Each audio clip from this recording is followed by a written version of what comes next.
Deposits. Hello, everyone. This is Katrina, your friendly neighborhood travel agent. I am coming to you with your Travel Tip Tuesday. So, for Travel Tip Tuesday, we are going to talk about deposits today. So often, I have clients who will call me or inbox me or however they contact me and they want a quote. And I will give them that quote. And then they will say, "Oh, I wasn't prepared to pay the deposit now. I'll wait a few months and then I'll put my deposit down." While you definitely can do that, that is not a problem with a travel professional. But there are a few things that may happen within those few months. For instance, if there were flights that we initially gave you, they may be booked by then, especially if they are straight flights. The other thing is that flight prices change every day. So if you wait a few months to put your deposit, then more than likely that price will definitely change. So I just have a suggestion.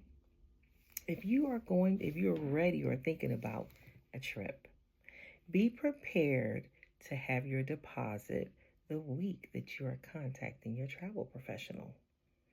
There's a couple of different deposit types that we have that I'll talk about, and I'll let you know what you probably should put aside.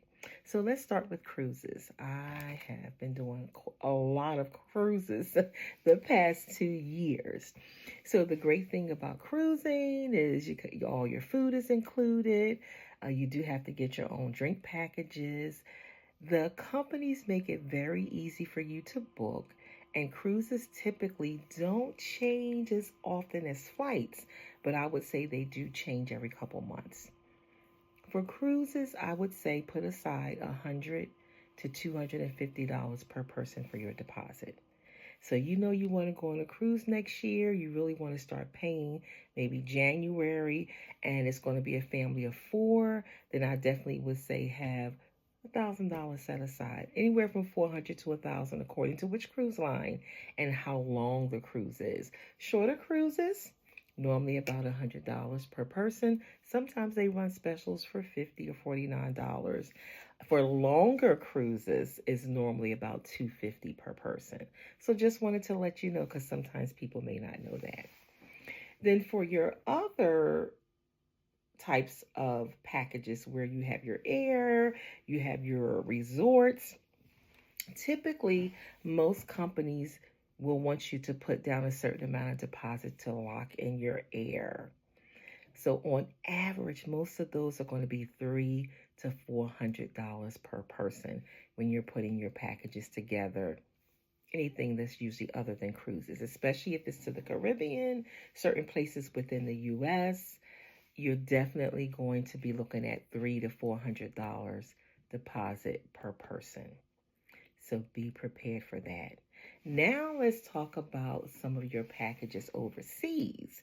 Remember I said for the last ones that it's normally the flights. So some of those packages, because it may be approximately $1,000 for your flight, lots of times they will be that price just to lock it in.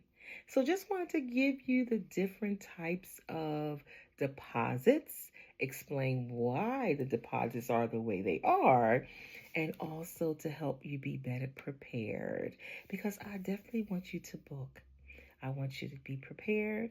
I want you to be able to be excited about that initially. And I don't want those prices to change on you. So if you call me this week and then you don't book until January, sometimes the prices will not be the same.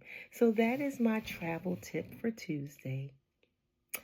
Make sure that you have the right deposit and that you're prepared, if possible, to pay the week that you get in touch with your travel professional. Enjoy the rest of your day. Bye bye.